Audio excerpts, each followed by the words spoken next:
എല്ലാവർക്കും നമസ്കാരം. ഞാൻ സുസ്മി രതീഷ്. ഇന്ന് നമ്മളൊരു പൊട്ടാറ്റോ ടാക്കോസിൻ്റെ റെസിപ്പിയുമായിട്ടാണ് വന്നിരിക്കുന്നത്. എൻ്റെ ചാനൽ ആദ്യമായി കാണുന്നവരാണെങ്കിൽ വീഡിയോ സ്കിപ്പ് ചെയ്യാതെ കണ്ട് സബ്സ്ക്രൈബ് ചെയ്യാൻ മറക്കരുതേ. നമുക്ക് നമ്മുടെ റെസിപ്പിയിലേക്ക് പോയാലോ. ആദ്യം തന്നെ ഒരു മിക്സിംഗ് ബൗളിലേക്ക് 1 കപ്പ് മൈദയും 1 കപ്പ് ആട്ടയും ആവശ്യത്തിനുള്ള ഉപ്പും 2 ടേബിൾ സ്പൂൺ എണ്ണയും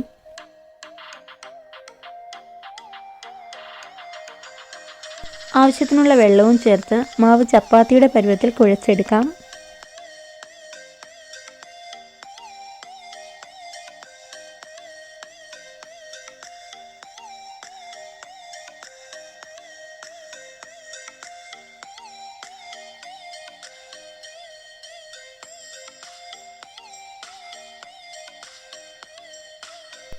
മാവ് ഈ രീതിയിൽ കുഴച്ചെടുത്തതിന് ശേഷം മുകളിൽ കുറച്ച് എണ്ണ തടവി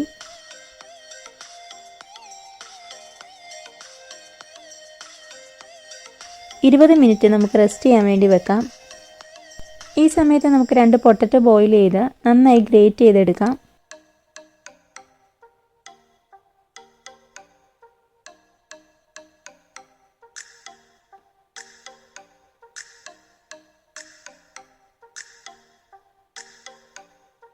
ഇനി നമുക്കൊരു കടായി അടുപ്പത്ത് വെച്ച് അതിലേക്ക് 2 ടേബിൾ സ്പൂൺ എണ്ണ ഒഴിച്ച് അതിലേക്ക് ഒരു പച്ചമുളകും 3 അല്ലി വെളുത്തുള്ളിയും അരിഞ്ഞതും ചേർത്ത് ചെറുതായി ഒന്ന് വഴറ്റിയതിന് ശേഷം ഇതിലേക്ക് ഞാനൊരു മീഡിയം ടൈപ്പ് സവാള ചേർത്ത് നന്നായി വഴറ്റിയെടുക്കുന്നുണ്ട്. സവാള പെട്ടെന്ന് വഴണ്ടി കിട്ടാനായി ഞാൻ ഇതിലേക്ക് കുറച്ച് ഉപ്പ് കൂടി ചേർത്ത് കൊടുക്കുന്നുണ്ട്.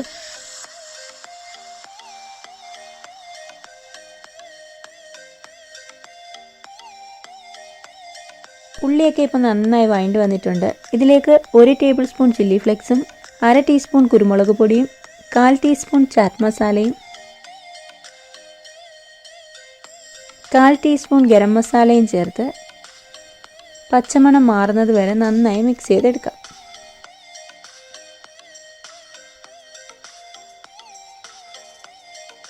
ഇതിലേക്ക് നമ്മൾ നേരത്തെ ഗ്രേറ്റ് ചെയ്ത് വെച്ചിരിക്കുന്ന പൊട്ടറ്റോയും 1 ഹാൻഡ്ഫുൾ മല്ലിയിലയും ചേർത്ത് നന്നായി മിക്സ് ചെയ്ത് മാറ്റിവെക്കാം.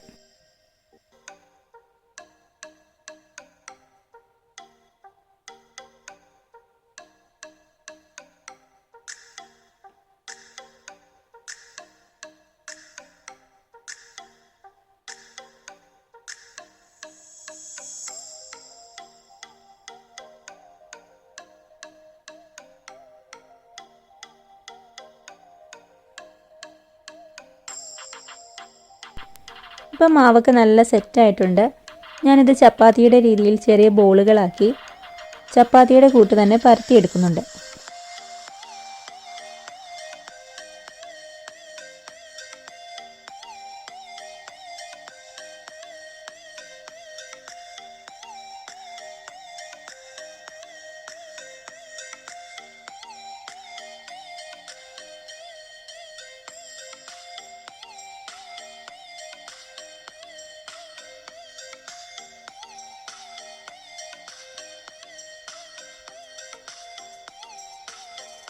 പരത്തിയെടുത്ത മാവ് നമുക്ക് ചൂടായ പാനിലേക്കിട്ട് ഒരു ഹാഫ് കുക്ക് ചെയ്തെടുക്കാം. പരത്തിയെടുത്ത എല്ലാ മാവും ഇതേ രീതിയിൽ തന്നെ ഞാൻ ചുട്ടെടുക്കുന്നുണ്ട്.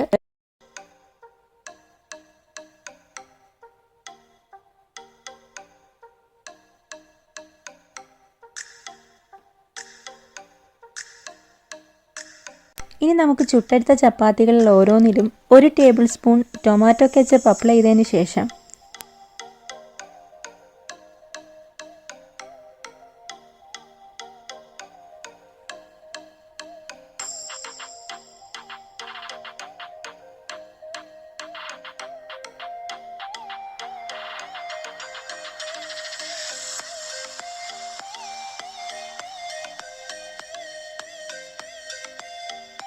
അതിൻ്റെ ഒരു സൈഡിൽ കുറച്ച് മൊസല്ല ചീസും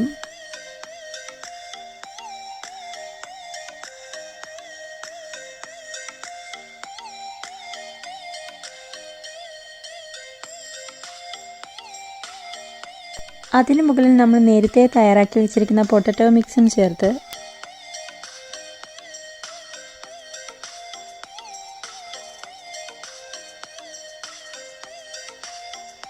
നന്നായി ഫില്ല് ചെയ്തതിന് ശേഷം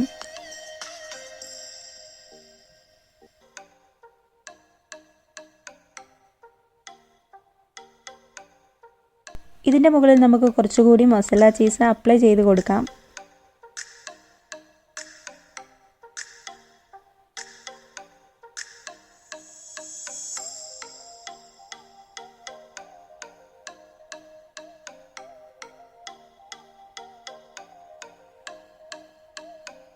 ഇനി നമുക്ക് ഇതേ രീതിയിൽ മടക്കിയെടുത്ത് ചൂടായ പാനിലിട്ട് ഓരോ ടാക്കൂസും പാനിൽ ബട്ടർ അപ്ലൈ ചെയ്തതിന് ശേഷം ഓരോ ടാക്കൂസും നമുക്കിതിലേക്കിട്ട് നന്നായി കുക്ക് ചെയ്തെടുക്കാം.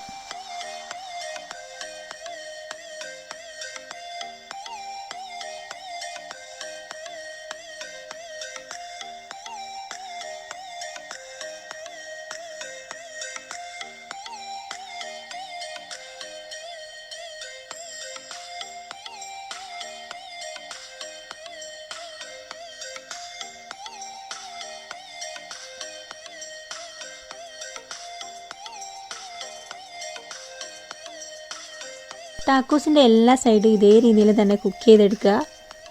അന്നേരം എല്ലാവരും ഈ റെസിപ്പി ട്രൈ ചെയ്ത് നോക്കുക. നിങ്ങളുടെ അഭിപ്രായങ്ങൾ കമൻറ്റുകളായിട്ട് പറയുക. വീഡിയോ ഇഷ്ടപ്പെട്ടാൽ ഫ്രണ്ട്സിനും ഫാമിലിക്കും ഒക്കെ ഷെയർ ചെയ്ത് കൊടുക്കുക. വീഡിയോ ലൈക്ക് ചെയ്യാനും മറക്കരുത്.